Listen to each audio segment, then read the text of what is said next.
Thank you, Honourable Speaker.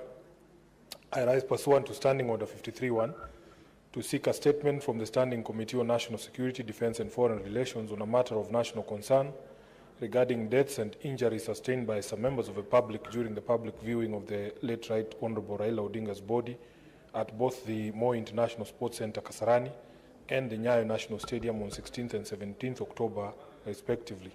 Mr. Speaker, the majority of these deaths arose from acts of police action against unarmed civilians and need urgent investigative and remedial action.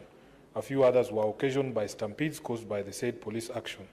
It is unfortunate, Honourable Speaker, that even after years of Right Honourable Odinga having to live under a cloud of state brutality and torture, his own funeral was turned into a theatre of more brutality against unarmed citizens, leading to their unnecessary deaths. The silence over these deaths and the acts of police brutality has been characteristically loud, yet the families have been sent into double mourning for their own and that of the Right Honourable Odinga. In the statement, the committee should address the following. Number one, the exact number of deaths and injuries arising from the events at both the stadiums during the funeral ceremonies, detailing the cause of death in each case, and where police bullets were the cause, the progress of investigations to establish culpability for immediate prosecution. Secondly, measures in place to ensure that compensation for deaths and injuries from the two stated days will be extended to the families of the departed. I thank you, Honourable Speaker. Because as the House is aware, on the day when there was a special sitting to mourn the late Raila Odinga, I was not in the House because I was amongst those who had been tasked to travel to India to bring back his remains.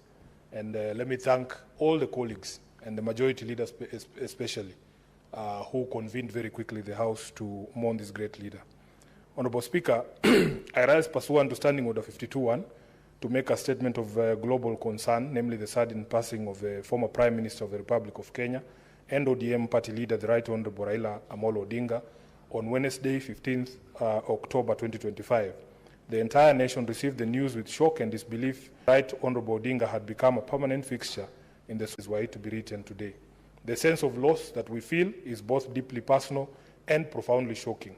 On behalf of the ODM party, with a firm commitment that as students of the late Raila Odinga, it behooves all of us that even at this difficult moment to remain true to his teachings.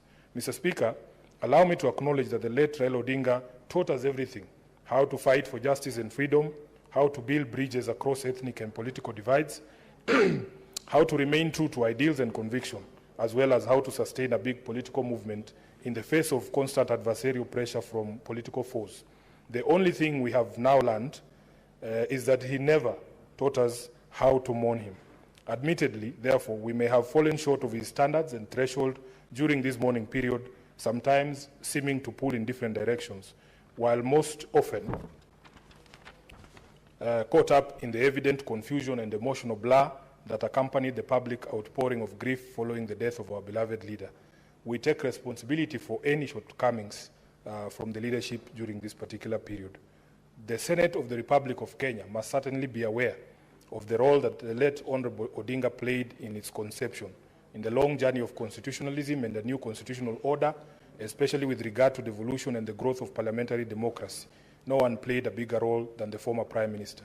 In the birth of the 2010 Constitution, which restored the bicameral parliament in this country, reference to Right Honourable Odinga as the father of devolution was not without cause, for everyone acknowledged that his vision, foresight and consistency brought towards a better constitution ensured we are all here today. Individually and collectively, we owe the departed Prime Minister a debt of gratitude. His place in the nation's history and in the world as a leading international statesman is guaranteed forever. Be that as it may, Mr. Speaker, this period has also opened our eyes to the sheer popularity that the Honourable Odinga enjoys across the globe. The tributes have poured in from every corner of the world. His life have been quite touching, some of them quite creative, like the clip of Tanzanian youth jumping into the sea while holding celebratory placards, or random travelers breaking into renditions of the late Odinga's favorite tune, Jamaican Farewell, by Harry Belafonte. The love has been heartwarming. Even though this has been the most difficult period of our collective lives, the love and support has been phenomenal. Mr. Speaker, may I also pay tribute to the greater Odinga family, led by Dr. Oburu Oginga, who's now our new acting party leader, and Mama Ida Odinga, for the long years that they not only shared their son, their brother, their father and husband with the world, but became a pillar on which he found comfort and safety through very turbulent years of a thoroughly consequential political life. Because of them, the Raila Odinga phenomenon was made possible. We will always celebrate them and the sacrifices they have made on behalf of millions. To all the heads of state and government across the world, to the supporters, the ordinary citizens, and the admirers of Raila who mourned with us, we saw you, we heard you, and we say thank you. Mr. Speaker, the outpouring of grief since the death of our leader, manifested by the millions who turned up to bid him farewell, as well as the emotions and passion expressed by citizens so far, confirm what we have always known, that the Right Honorable Odinga was a people's living institution. Therefore, we stand on hallowed ground today when we mourn him. For millions of us, Baba was a compass, showing us direction and acting as a standard bearer for courage and principled leadership. It's no exaggeration, therefore, to state that the Right Honorable Odinga is the greatest leader and politician that this country has ever had.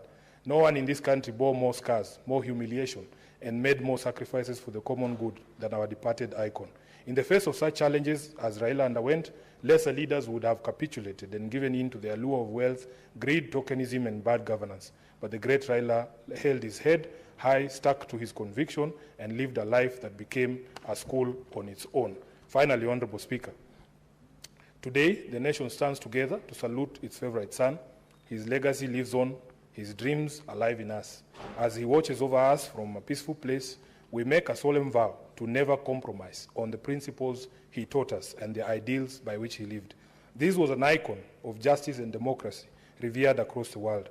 I am privileged, Honorable Speaker, to have known and worked with him. It has been the greatest honor of my life to serve at the feet of the enigmatic Raila Amolo Odinga. May he rest well. Thank you, Honorable Speaker.